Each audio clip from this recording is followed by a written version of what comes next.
Puspusan naman ang rescue at relief operation sa mga nasalantang lugar sa bansa, partikular na sa Bicol Region, kung saan ang ilang lugar lagpas tao na ang baha. Si Joy Salamatin sa sentro ng balita.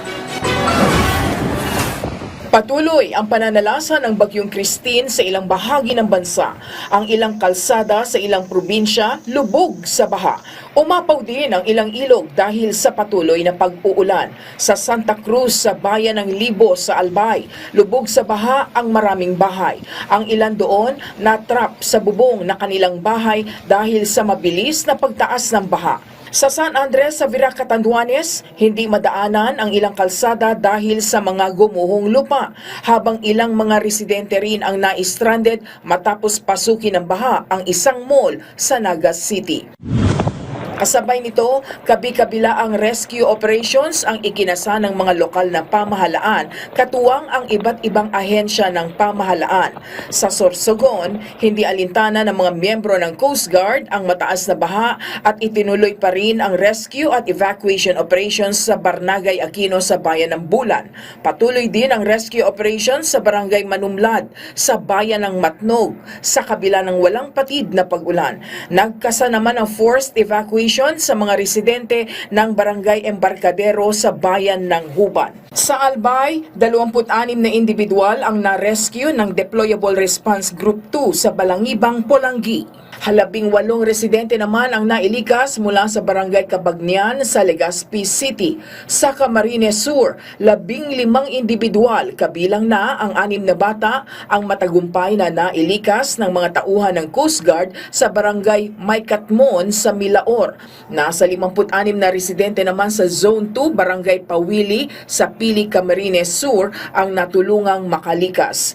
Matagumpay na nailigtas ang isang senior citizen mula sa Concepcion Pequeña sa Naga City.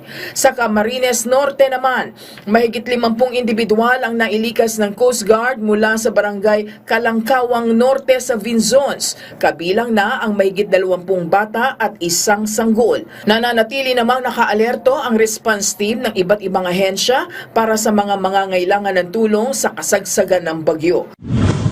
Samantala, puspusan din ang mga isinasagawang relief operations upang maagap na matugunan ang pangangailangan ng mga apektadong residente. Sa Catanduanes, katuwang ang Provincial Social Welfare Development Office, namigay ang lokal na pamahalaan ng relief packs para sa mga mag-aaral na na-stranded sa munisipyo ng Virac. Nasa 26 na residente rin ang nahatiran ng tulong sa Baras. Patuloy na tinututukan ang sitwasyon ng mga na-stranded na pasahero sa buong probinsya. Namigay din sila ng makakain ng mga biyahero sa Tabaco Port sa Albay. Ang mga tauhan naman ng DSWD nag-set up ng modular tents para sa mga pamilyang inilikas at ngayon nananatili sa evacuation center sa bayan ng Jovellar. Sa pakikipagtulungan naman sa LGU ng PIO Duran, namahagi ang DSWD ng pack meals sa mahigit 600 stranded na pasahero, habang mahigit 180 residente mula sa iba't ibang barangay sa Virac ang inilikas matapos bahain ang kani-kanilang mga tahanan.